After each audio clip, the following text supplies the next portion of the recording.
गगन मंडल से उतरे सदगुरु सत्य कबीर, जलज माही पोढ़न कियो सब पीरन के पीर। सर्व सृष्टि के रचनहार कबीर परमात्मा चारों युगों में इस धरा पर आते हैं और आम साधारण व्यक्ति की तरह लीला करते हुए मानव समाज को सद्भक्ति मार्ग देकर चले जाते हैं।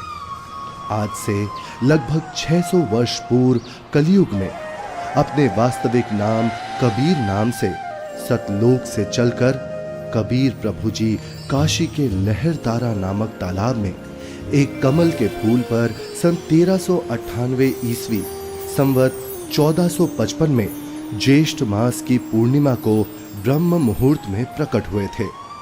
उन्हें नीमा और नीरू नाम के जुलाहा दंपत्ति ने पाला था। बात 1403 ईस्वी की है, जब कबीर प्रभु जी 5 वर्ष के थे।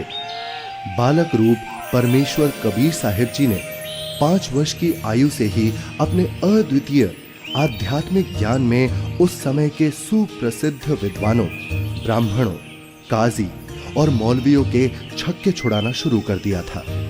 उन्हीं में से एक लीला है परमेश्वर कबीर जी द्वारा 104 वर्षीय काशी के सुप्रसिद्ध ब्राह्मण स्वामी रामानंद जी को गुरु धारण करने और उनको अपने अनमोल सत्य ज्ञान का उपदेश प्रदान करने की। रामानंद स्वामी जी रोज ब्रह्म मुहूर्त में गंगा घाट पर नहाने जाते थे।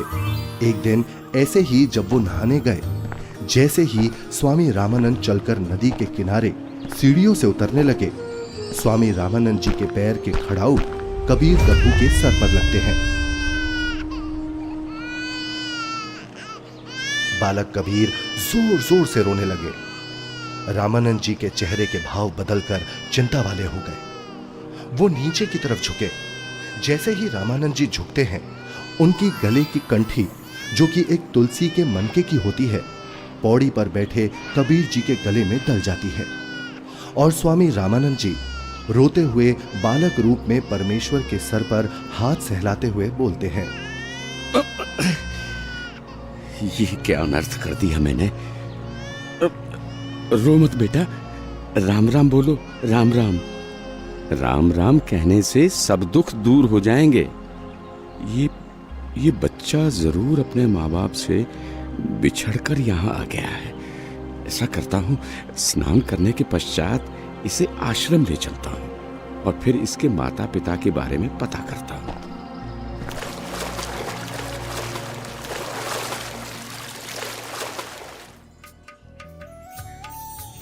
स्वामी रामानंद जी वैष्णव धर्म का प्रचार प्रसार भी खूब किया करते थे, जिसके लिए उन्होंने 1400 ऋषि शिष्य भी प्रचारक रूप में बना रखे थे।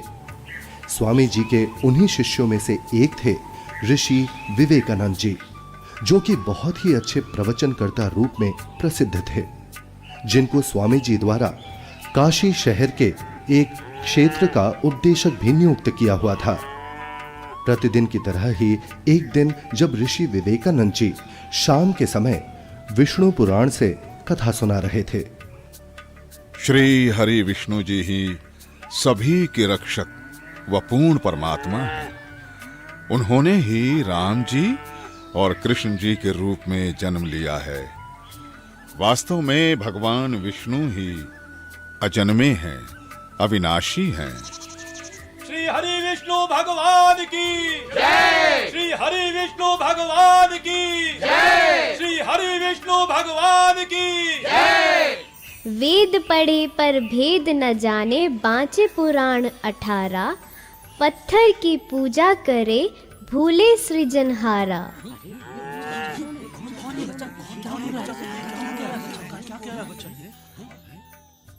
हे ऋषिवर, भगवान विष्णु अजन्मे और अविनाशी नहीं है। अब इसमें देखिएगा ब्रह्मा विष्णु महेश की क्या स्थिति है। श्रीमद् भगवत गीता, गीता प्रेस गोरखपुर से प्रकाशित है। संपादक हनुमान प्रसाद पोदार, चिमनलाल गोस्वामी। प्रकाशक एवं मुद्रक हैं गीता प्रेस गोरखपुर, गोविंद वन कार्यालय कोलकाता का संस्थान। अध्याय 4 चल रहा है, 123 पृष्ठ पे। भगवान विष्णु अपनी माता दुर्गा की स्तुति कर रहे हैं, तुम शुद्ध स्वरूपा हो, ये सारा संसार तुम इसे उद्भासित हो रहा है, मैं ब्रह्मा और शंकर हम सभी तुम्हारी कृपा से विद्यमान हैं। हमारा आविर्भाव माने जन्म और तिरोभाव माने मृत्यु हुआ करता है, हमारा तो जन्म और मृत्यु होता है, केवल तुम ही नित्य हो, जगत जननी हो, प्रकृति और सनातनी देवी हो। अब इसका क्या अर्थ है? ब्रह्मा विष्णु महेश नाशवान है, इनकी जन्म मृत्यु होती है। हे ऋषिवर, भगवान विष्णु अजन्मे और अविनाशी नहीं है। शिव पुराण में लिखा है कि निराकार परमात्मा आकार में आया, वे सदा शिव काल रूपी ब्रह्म कहलाया। उसने अपने अंदर से एक स्त्री प्रकट की जो प्रकृति देवी, अष्टांगी, त्रिदेव जननी, शिवा आदि नामों से जानी जाती है। पवित्र शिव पुराण ये गीता प्रेस गोरखपुर से प्रकाशित है, सचित्र मोटा टाइप, केवल हिंदी। संपादक है हनुमान प्रसाद पोदार। और ये प्रकाशित कहाँ से है?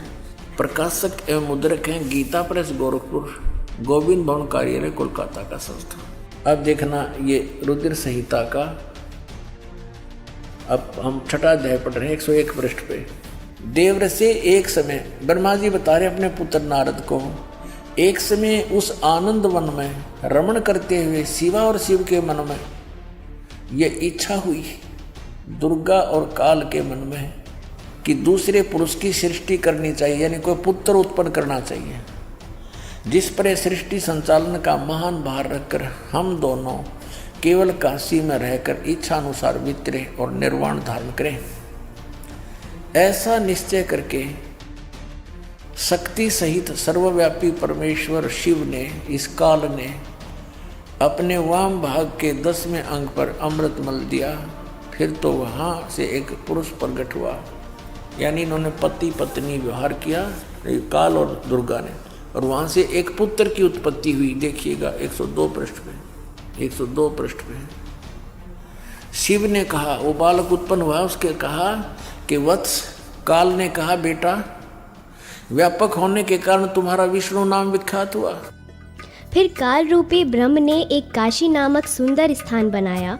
वहाँ दोनों शिव तथा शिवा अर्थात काल रूपी ब्रह्म तथा दुर्गा पति पत्नी रूप में निवास करने लगे। भगवान विष्णु इनकी ही संतान है।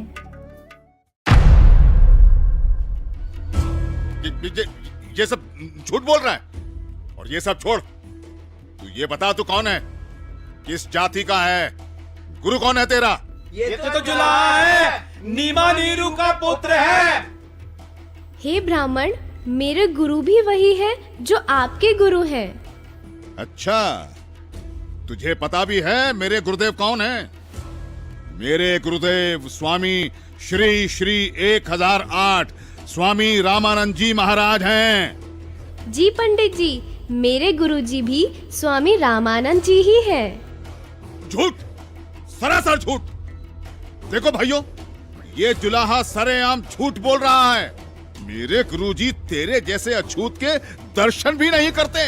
शिष्य बनाना तो बहुत दूर की बात है। कल सुबह तुझे गुरुजी के समक्ष पेश करूंगा। दूध का दूध, पानी का पानी हो जाएगा। गुरुदेव तुम्हें स्वयं दंड देंगे। मेरे गुरु का नाम मिट्टी में मिलाता है। तुम भी आना भाइयों, देखना अपनी आंखों से। इस कबीर जुलाहे का झूठ कल सबके सामने आ जाएगा। हाँ, हम सब आएंगे, हम सब आएंगे, हम सब आएंगे।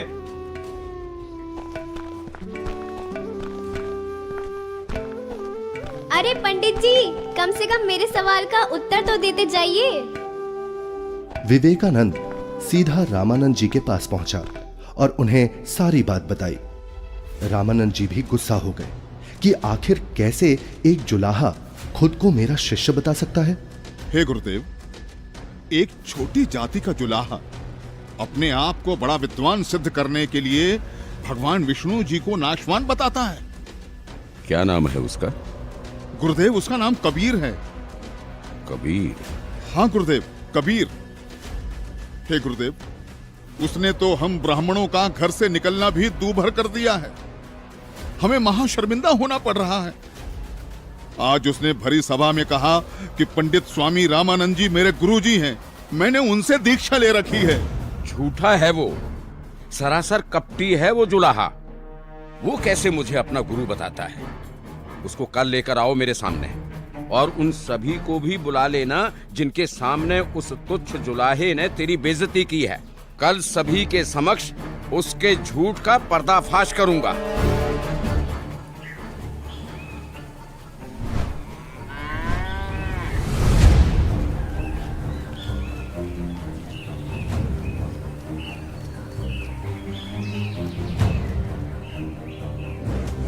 नीरू जुलाहे का घर कहाँ है?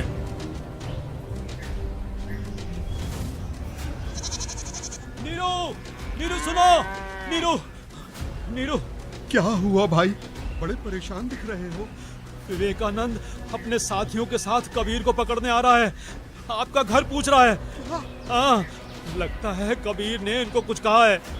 उसे समझाओ, इनसे पंगा ना ले। क्या? कौन आ रहा है? हमें हमारे कबीर के लिए कौन आ रहा है? कौन पकड़ेगा? नीमा और नीरू डर जाते हैं और कबीर को झोपड़ी के पीछे ले जाकर कंबल से उड़ाकर छुपा देते हैं। तभी विवेकानंद वहां पहुंच जाता है। कहाँ है वो दंड वाला कबीर? कल उसने भरी सभा में मेरे गुरुदेव का अपमान किया है। आज सबके सामने गुरुजी उसकी पिटाई करेंगे। हे ब्राह्मण जी, क्या बात है? इतना क्रोधित मत होइए। हमारा कबीर किसी का अपमान कर ही नहीं सकता। न जाने क्यों आप हमारे कबीर के पीछे पड़े हैं। मेरा कबीर यहाँ नहीं है। अच्छा, अभी पता चल जाएगा। तोड़ डालो इसकी झोपड़ी को और ढूंढ कर निकालो उस अधर्मी कबीर को। रुक जाइए, हम हाथ जोड़ते हैं। हमारे कबीर ने कुछ नहीं। घर में घुसकर विवेकानंद और उसके शिष्य तोड़ फोड़ करने लगते हैं तो कबीर प्रभु जी से नहीं रहा जाता। वो सामने आ जाते हैं। मत छोड़ो यहाँ, सब कुछ तोड़ फोड़ दो सब कुछ। ये विवेकानंद ब्राह्मण, मैं यहाँ हूँ झोपड़ी के पीछे। झोपड़ी के पीछे पकड़ो उसे। पकड़ो। विवेकानंद उन्हें बंदी बना लेता है। फिर जब नीमा और नीरू कबीर प्रभु को बचाने की कोशिश करते हैं तो विवेकानंद उन्हें धक्का मारता है और हिंसा करते हुए कबीर प्रभु को रामानंद जी के पास ले जाता है। विवेकानंद और साथ आए शिष्य बालक को छुड़ाने के लिए बीच में आए नीरू और नीमा के ऊपर भी हाथ उठाते हैं।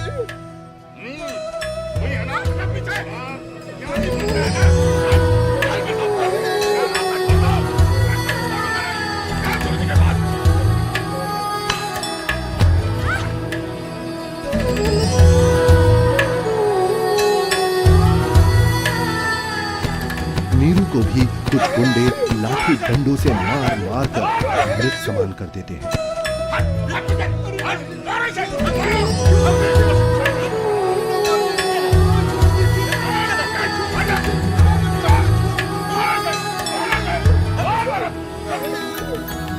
साच कहूँ जग मार ही, या झूठ कही ना जाई हो। साच न पूरा पावते, ये झूठे जगपति आई हो। एक तरफ विवेकानंद कबीर प्रभु जी को पकड़कर रामानंद जी के पास ला रहा था और दूसरी तरफ रामानंद जी ने अपनी कुटिया के बाहर एक बड़ा सा पर्दा लगवा दिया जिससे रामानंद जी की नजर शूद्र पर ना पड़े।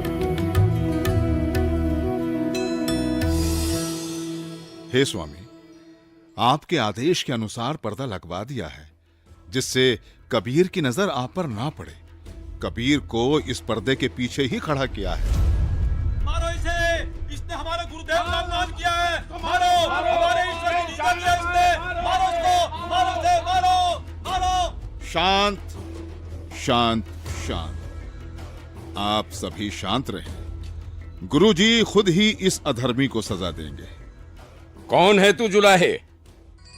मैं सतलोक का निवासी हूँ, अजन्मा अविनाशी हूँ, पूर्ण ब्रह्म परमेश्वर हूँ। मेरा नाम कबीर देव है। ये सृष्टि मुझ पर ही आश्रित है। तू हाड़ मांस का बना मुसलमान के टुकड़ों पर पलने वाला नीच जुलाहा जाति का बालक है। तू खुद को परमात्मा कहता है? सत्य यही है कि मैं ही सर्वशक्तिमान परमेश्वर हूँ और आप ही मेरे गुरुजी हैं। आप मुझे अपशब्द कह रहे हैं तो भी मुझे आनंद आ रहा है गुरुदेव। तू ऐसे नहीं मानेगा ना जुलाहे। तू थोड़ी देर प्रतीक्षा कर, मैं पहले पूजा कर लेता हूँ, फिर तुझे देखूंगा।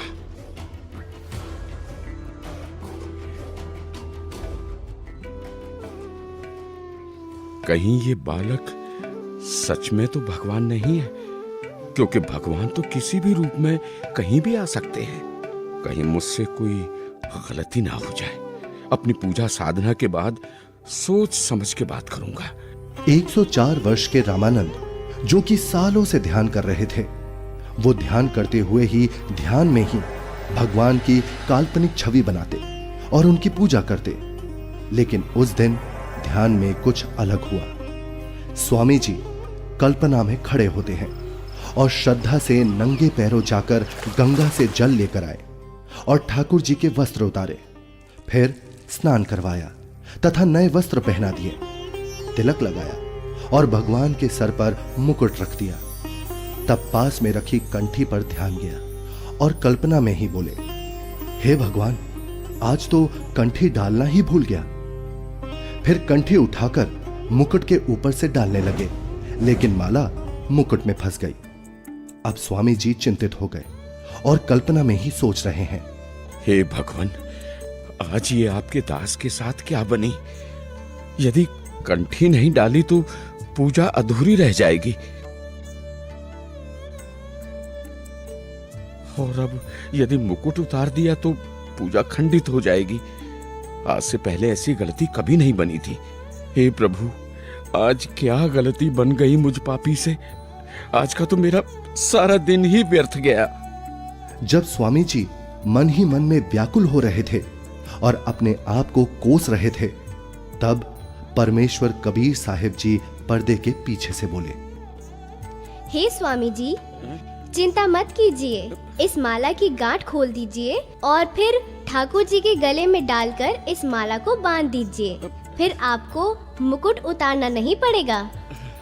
स्वामी रामानंद जी ने जब कबीर साहिब जी की पर्दे के पीछे से आवाज सुनी तो उन्हें एकदम झटका सा लगा।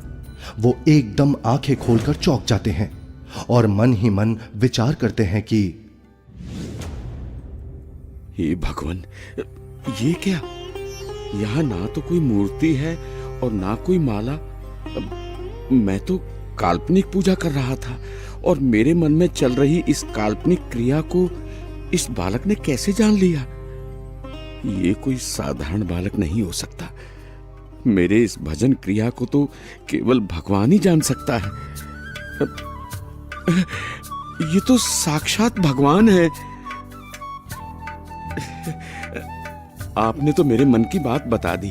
आप तो स्वयं भगवान आए हो। आप कोई साधारण बालक नहीं हो। हाँ, आप कोई साधारण बालक नहीं हो। फिर स्वामी जी को महसूस हुआ कि बालक कबीर के शरीर में कहीं हड्डियां तो महसूस हो ही नहीं रही। तभी वो बालक कबीर को सीने से हटाकर उनके हाथ पैर यानी शरीर को दबा दबा कर देखने लगे। हे भगवान, आपका शरीर तो बहुत कोमल है, जैसे रुई हो। आपके शरीर की तुलना में मेरा तो पत्थर जैसा शरीर है।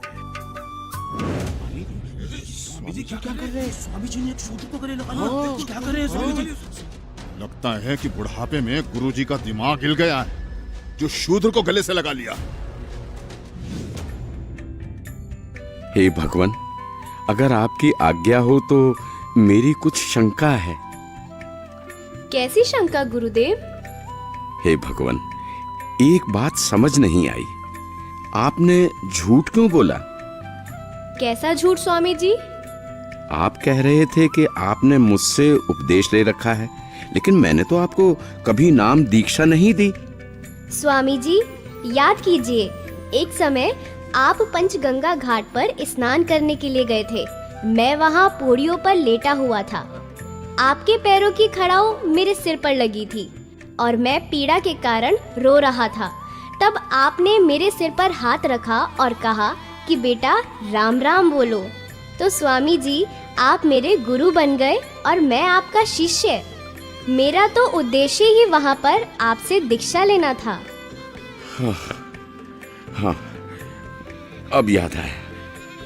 परंतु वो तो बहुत छोटा बच्चा था। वो देखिए स्वामी जी, क्या मैं ऐसा था? स्वामी जी ने जिधर बालक कबीर जी इशारा कर रहे थे, उधर 2.5 वर्ष के उसी बालक को चारपाई पर लेटा देख चौंक जाते हैं और बार बार कभी 5 वर्ष के रूप में खड़े परमात्मा को देखते हैं तो कभी 2.5 वर्ष वाले रूप को। फिर आंखें मल मल कर देखते हैं कि कहीं आंखें धोखा तो नहीं खा रही। इतने में 2.5 वर्ष वाला बालक चारपाई से हवा में उड़ा और 5 वर्षीय बालक के रूप में खड़े कबीर साहिब जी में समा गया और 5 वर्ष वाले बालक के रूप में कबीर साहिब जी वहीं खड़े हैं।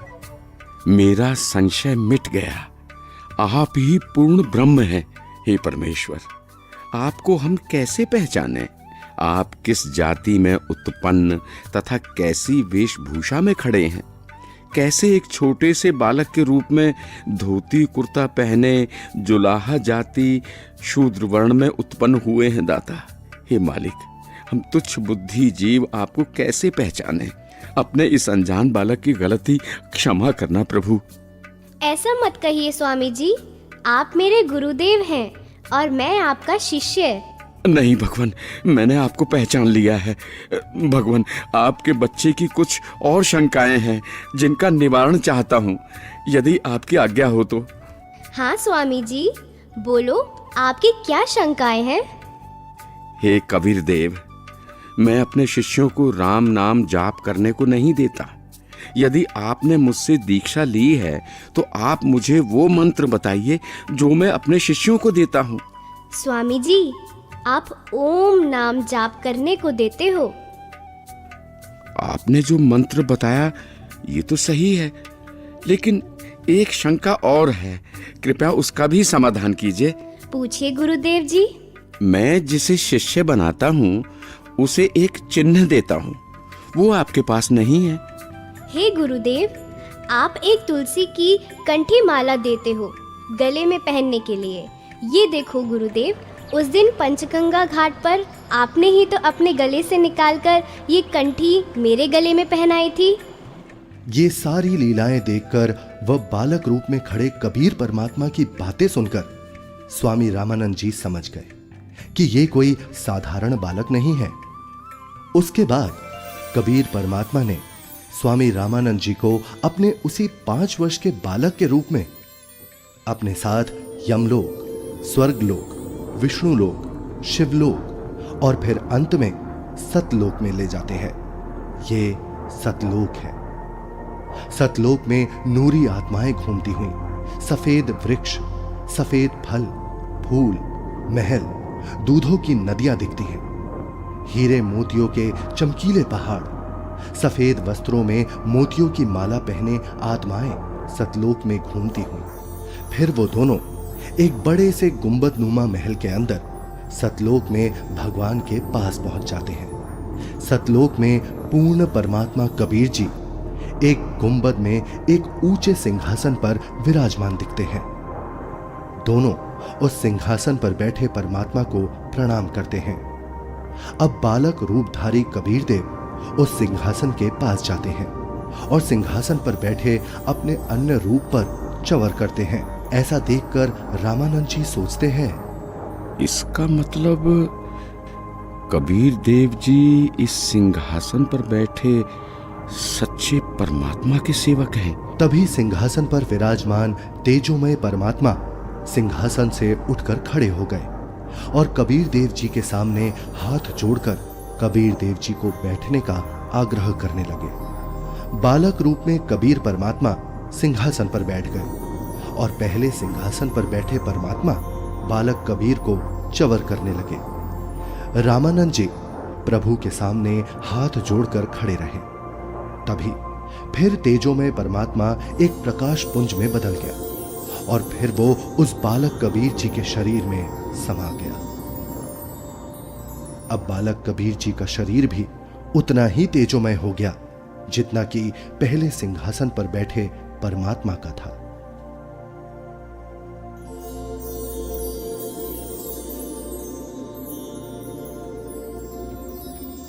बोलत रामानंद जी सुनो कबीर करतारे, गरीबदास सब रूप में तू ही बोलनहार।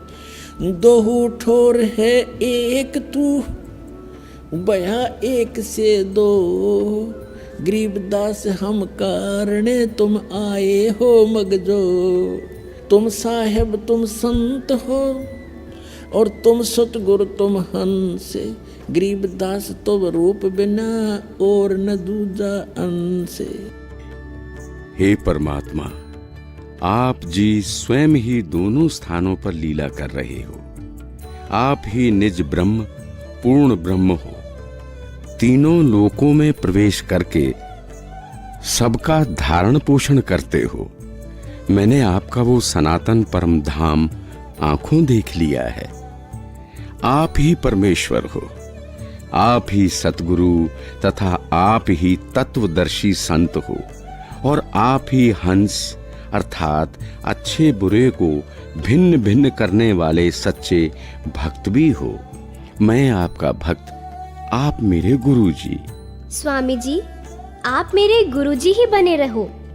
मैं आपका शिष्य हूँ। ये गुरु परंपरा बनाए रखने के लिए अति आवश्यक है, नहीं तो भविष्य में संत भक्त कहा करेंगे कि गुरु बनाने की कोई आवश्यकता नहीं है। कबीर ने कौन सा गुरु बनाया था?